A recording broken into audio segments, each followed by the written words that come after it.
Hi guys. Okay, so this is the third video in the series, the three-part series. I guess that's what I'm calling it. I really don't know.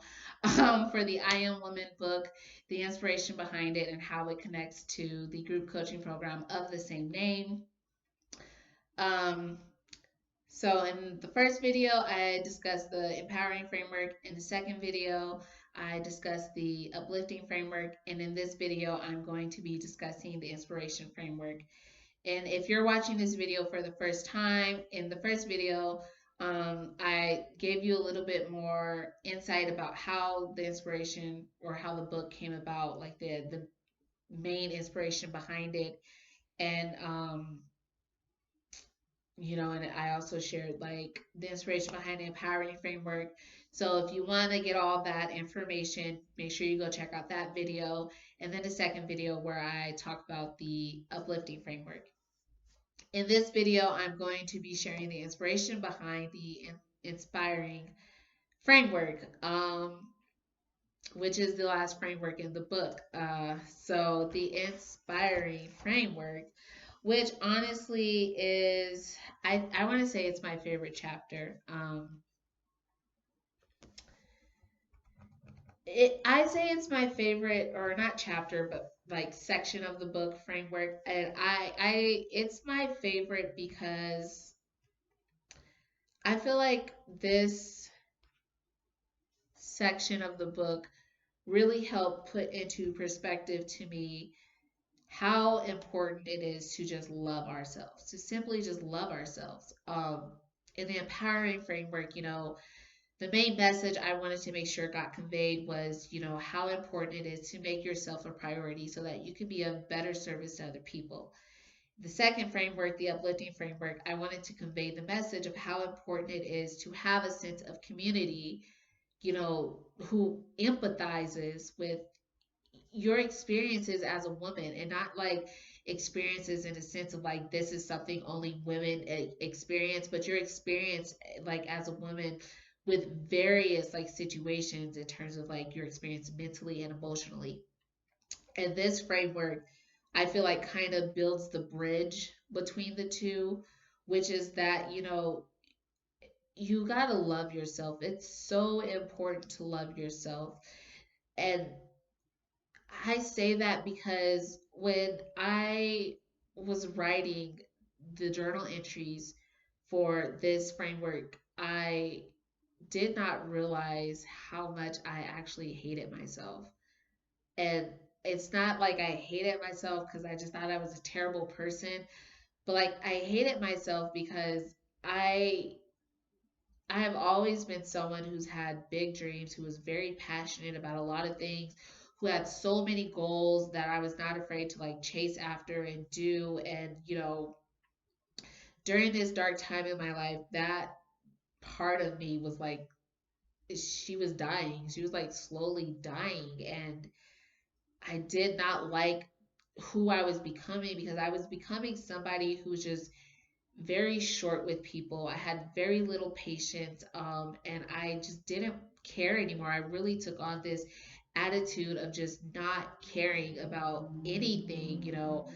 I would still get up and do my day to day like responsibilities, but I was very robotic about it. I had shut off my emotions, and I basically was just like, if there's anything anybody's gonna get from me, it's just like it's anger. It's just gonna be anger. I'm just gonna throw all this anger at people, and like I'll eventually get better. And I didn't realize that that was the attitude I was taking on because I had stopped loving myself, and I did not like the person that I was becoming as a result of like everything that was happening in my life. So the journal entries really helped bring that to the forefront for me, and it also helped me understand what needed to change in order for me to get back to who I was. And so every morning when I would wake up and as I would write these journal entries, I, again, same process as before, would tell myself what I know I needed to hear in order to get through the day. And I did not realize that that was things such, and it wasn't like I guess you would say the typical like self-love practices of, like saying positive affirmations and, like manifesting what it is you really want for yourself, or, just saying like, I am beautiful, or I am smart, I am capable, which are positive affirmations. But, it was really the act of like telling myself that this happened, but this is how you are going to grow from it as long as you're open to that growth.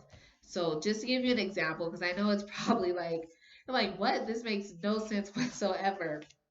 So one of my chapters in the book for the inspiring framework is to be an inspiration. And basically, what that means, as you'll find out when you read the book, if you read the book, I hope you read the book. Please read the book. It's amazing. And I promise all the women in your life will love it, especially your little ones. Like, I feel like it's so important for them. But that's for another video. Anyway, one of the chapters is, be an inspiration. And for me, it's not necessarily be an inspiration for other people, even though that's what we love to do. We love to inspire people and be that example, that role model, but to more so be an inspiration for yourself. Because I feel like when you love who you are, everything that you stand for, everything you represent, everything that you're doing and that you intend to do with your life and in this world, when you can inspire yourself to have that kind of drive and motivation, that's what inspires other people. And during this time in my life, I was not doing that for myself or for anybody else. I was really stuck in this deep, deep, deep, dark hole of like just not caring, not wanting to try. Like life is what it is. There's nothing I can do about it, nothing I can change. This is just it. That like I was done. I did not care anymore. And I actually remember writing about this too. I didn't put it in a book, but I do remember writing about how this was how I was just going to live the rest of my life, and everybody was just going to have to put up with it. Like I was going to have this I don't care, I don't give an F attitude for the rest of my life, and I was just going to half ass everything that I do. And, like that was just it. You're just going to have to put up with it, get with the program or get lost. That was my model for the longest time. And it kind of still is my model, but it has a whole different meaning to it now. And so when I was writing that chapter, that journal entry of be an inspiration, it was really me telling myself that I needed to fall back in love with that person that I was. I needed to fall back in love with that 6-year-old girl who wanted to be an actress when she grew up, who that 10-year-old girl who wanted to be a lawyer. I was very ambitious, y'all. That 10-year-old girl who wanted to be a lawyer, that 10-year-old girl who was going to have all these different businesses.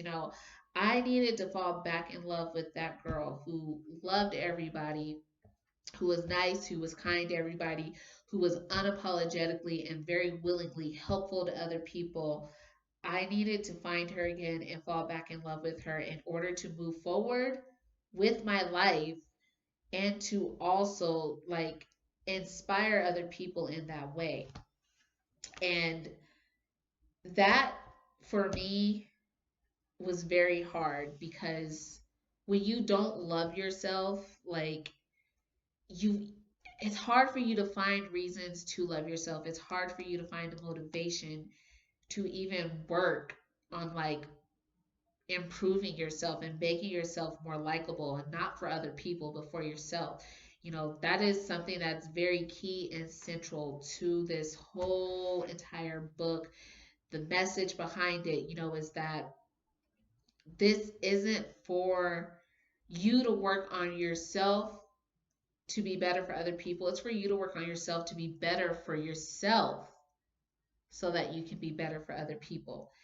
And I had to work on falling in love with myself again. I had to work on, rediscovering those things about me that made me love who I was and my individuality, despite the fact that, like I did not have many friends.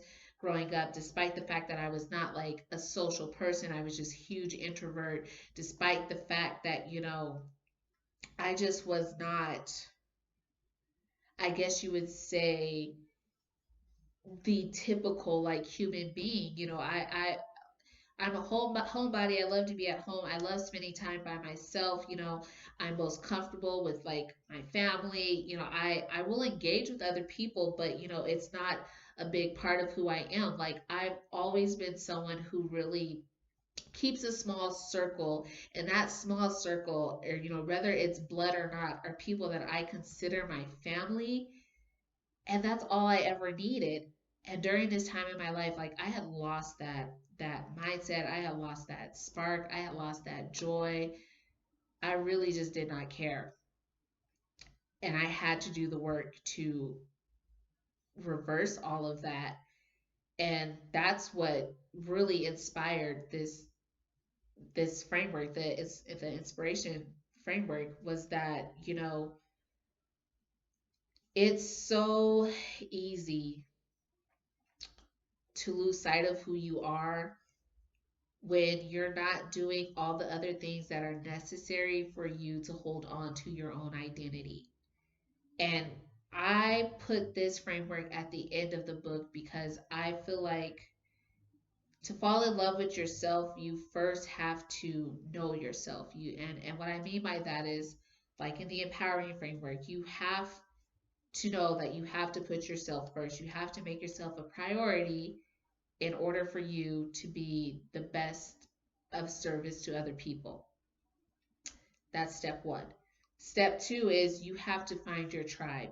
You have to find people who empathize with everything you're experiencing mentally and emotionally, whether that's good or bad. And that's the thing, it doesn't all have to be bad. Like, you need someone who just empathizes with you. And once you find that, that tribe, that community, you really do become more grounded in your sense of identity with who you are. And then once you've gone through those first two steps, processes, experiences, journeys, however you want to chop it up and package it, once you have done that, you really do begin to get to a point where you start to love yourself. And you don't love yourself because of what you have to offer, but you love yourself because of everything that makes you who you are. You love yourself because you are that person who would rather serve others before you serve yourself. But you're also very much aware that you need to serve yourself before you serve other people. You fall in love with yourself because you are somebody who empathizes with other women, and you believe in building them up, and supporting them and encouraging them, uplifting them, empowering them, rather than like always viewing them as competition and somebody that you have to be better with. You learn to love yourself for everything that makes you who you are, everything good. This is also like a whole nother video, but I do feel like there are parts of us that the larger world would consider bad, but I feel like we have to love the bad parts of us just as much as we love our good parts.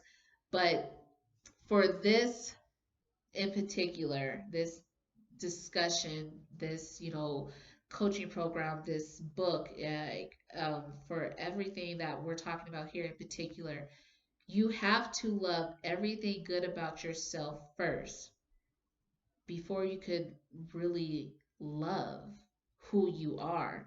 And that comes with, you know, identifying them, acknowledging everything that makes you who you are. Not just the good, but the bad also, but really putting that energy and that focus into all the good, and then just accepting it and finding acceptance within it. That's how we fall in love with ourselves. That's how we learn to love ourselves. And when we love ourselves unapologetically and genuinely, like genuinely love yourself, nobody can steal that joy from you. Nobody. It doesn't matter who they are, what you go through. Nobody could ever steal that joy from you. I have to sneeze. And of course, it goes away the minute I announce it. It'll probably come back. But when you get to that point, like that's when you become an inspiration to yourself. And then just being who you are, unapologetically, just being who you are is what makes you an inspiration to other people. Um, Now my nose is stuffy because I have to sneeze and it won't like come out. So a situation. Anyway, I digress. So that's what inspired the inspiration framework for me. And like the same as before, I gathered women and got their perspectives, had them give me examples, of what it means to, to feel inspired and or to be an inspiration to other people. And this is just like a little example, like I would get them, have them like provide a quote for me. Sorry if you can't see that. Again, I'm not a YouTuber, so I'm not really like, I don't know what I'm doing right now. But, and then I would have them like share that with me. Like, this is what it is, this is what it looks like, and this is an example of how you can do that. And, like I said, it's my favorite chapter or framework section because I feel like self love is what we struggle with the most as women, is really learning how to genuinely and unapologetically love ourselves. And that's because we always, always, always, always, always put others before us. That is what we are taught. The second we learn how to speak for ourselves, think for ourselves, we are taught to put others before you. And this framework really encourages you not to necessarily put yourself first, even though that's what you should do, but that's the empowering framework. But it really encourages you to love yourself in spite of like what you may or may not do. So, like for example,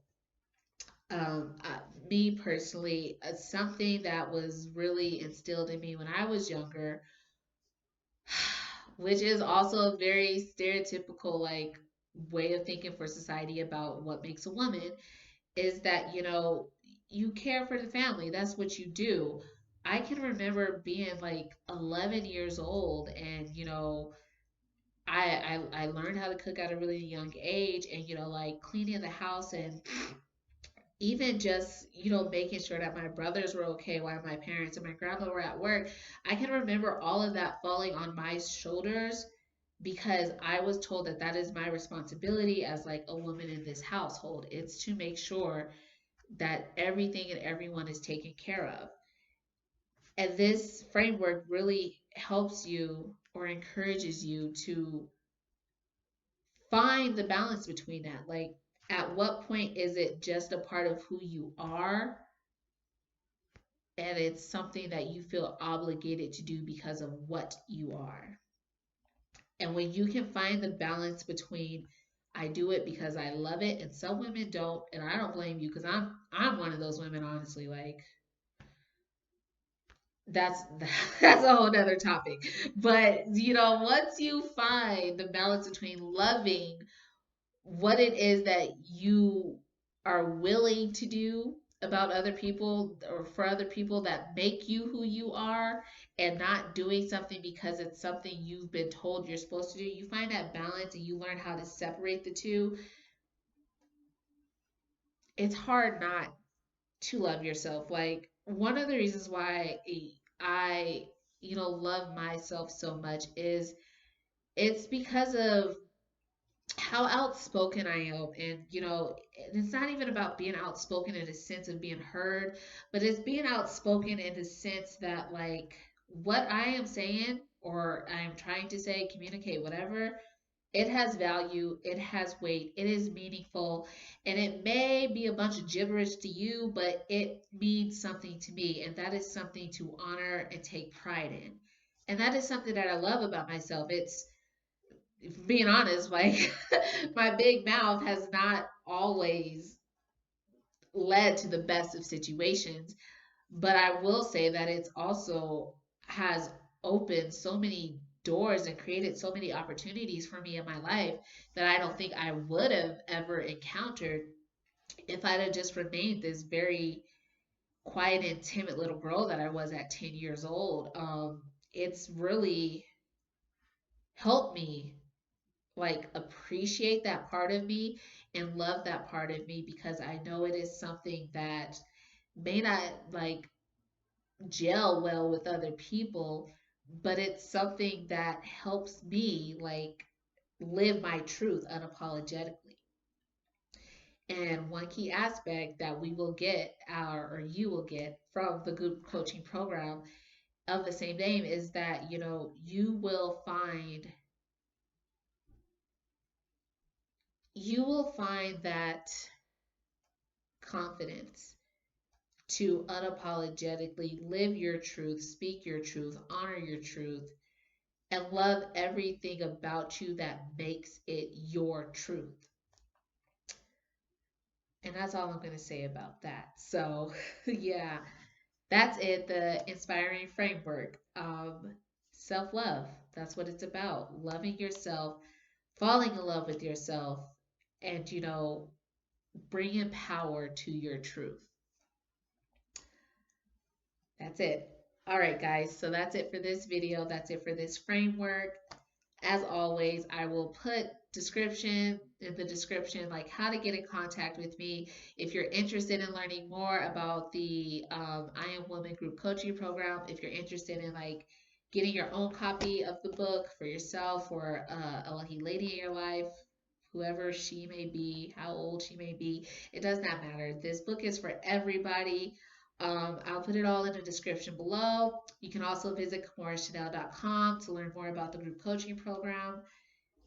And that's it, guys. Thank you for, sitting here and talking to me or listening to me talk for 20 minutes. I wasn't going to do this, but I decided that I wanted to. I will have another video too that's coming out, and gonna kind of put a bow on this whole thing. All right, guys, I'll see you in the next one. Bye.